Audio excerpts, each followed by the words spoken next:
What up, what up? This is Coach Mike G. I am here with a special guest, Dr. Andy Barr, inventor of QBAND and also physical therapist of your favorite NBA basketball stars, including Kevin Durant, not to be limited to.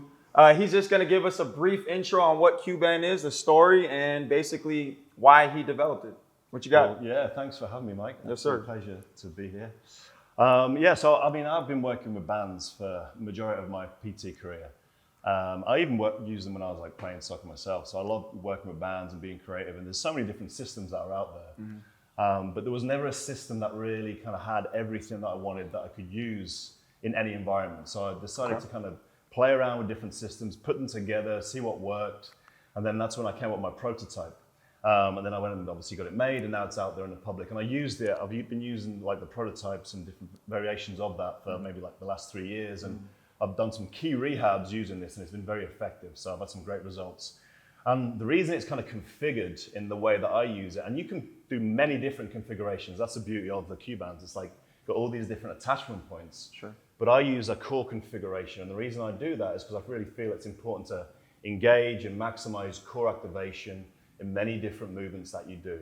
And what I do is I link the upper body to the lower body, which crosses through the belt, and that has a fascial sling connection that goes through the pelvis, links the upper limb through the anterior oblique sling, through the external obliques, internal obliques, into the adductors, and it also fires up the posterior oblique sling, the lats, and the glutes down into the hamstrings.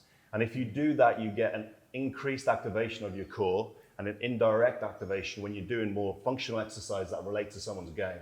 So usually I use it a lot for warm-ups and activation routines that do movements and actions that are similar to when a player is performing on the court, sure, if they're a basketball player. So I'll do drills that mimic that, where they're dissociating movements, so they're allowed to break up big motor patterns, but also activate the core. And one of the key things that I do is try and keep the center of mass within the base of support, so they're balanced and they're ready for any situation, so they can change direction quickly and be ready and use their core to kind of control the momentum. So the bands really help with that. Yeah.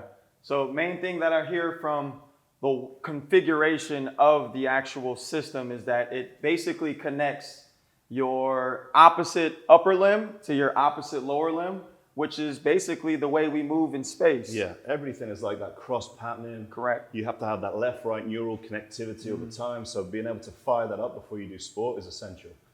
There you have it. That's why it looks the way it looks, and that's why he designed it the way it's designed.